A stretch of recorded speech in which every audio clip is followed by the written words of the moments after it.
Nama saya Fatimanolo Zega. Saya sebagai Ketua Umum Serikat Buruh Sejahtera Independen atau DPP KAS Sejati.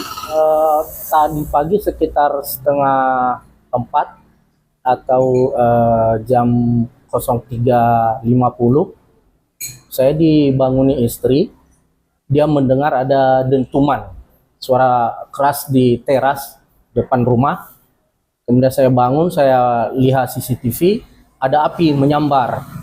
Akhirnya kami keluar, kemudian kami melihat ada pecahan botol, kemudian api lagi menyambar.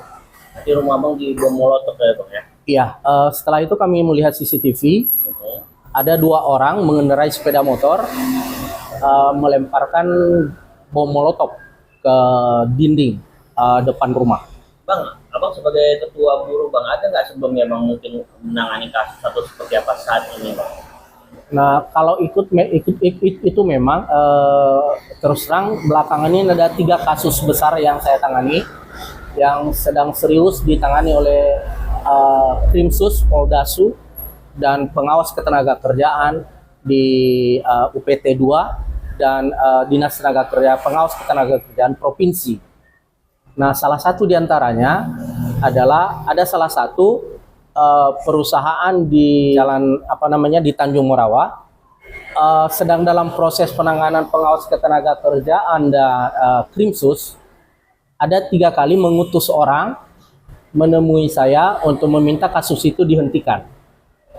2 kali ketemu dengan orang yang diutus, dan terakhir hari Selasa yang lalu diutus ke rumah saya. Nggak ketemu karena saya nggak di rumah, tapi saya di nomor handphone saya diminta dari istri, dikasih istri. Kemudian besoknya dia chat saya, dia memperkenalkan diri, dia diutus oleh seseorang sehubungan dengan surat pengaduan saya di perusahaan yang di Tanjung Morawa tadi. Saya jelaskan ke dia permasalahannya. Nah, akhirnya nggak ada dia menerima, dia kembali. Kemudian itulah yang kejadian tadi pagi yang nggak saya duga, nggak tahu apakah ada hubungannya dengan itu atau tidak. Tapi seingat saya itu saja yang terkait dengan penanganan kasus saya. Ada nggak Bang harapan kita Bang terkait dengan laporan kita ini Bang?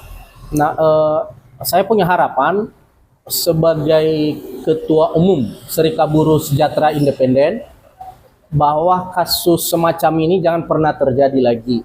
Kepada kepolisian negara, khususnya Poldasu, secara serius untuk menangani, mengusut tuntas, menangkap pelakunya ini, karena ada CCTV yang merekam tindakan brutal yang dialami oleh keluarga saya dan kantor organisasi saya pagi hari ini. Kepada pengawas ketenagakerjaan juga, supaya ini sungguh-sungguh melakukan pengawasan supaya hal-hal yang sama lagi dari kelalaian itu ini bisa mengakibatkan dampak-dampak seperti ini. Demikian. Kita dari kuasa hukum dari FPH sama Indonesia, kita mendukung laporan Bapak Zega. Kita berharap agar polisi segera mengusut tuntas kasus ini, mengungkap siapa dalam pelaku di balik bom molotov yang telah terjadi tadi pagi. Kita berharap agar polisi segera mungkin mengungkap kasus ini.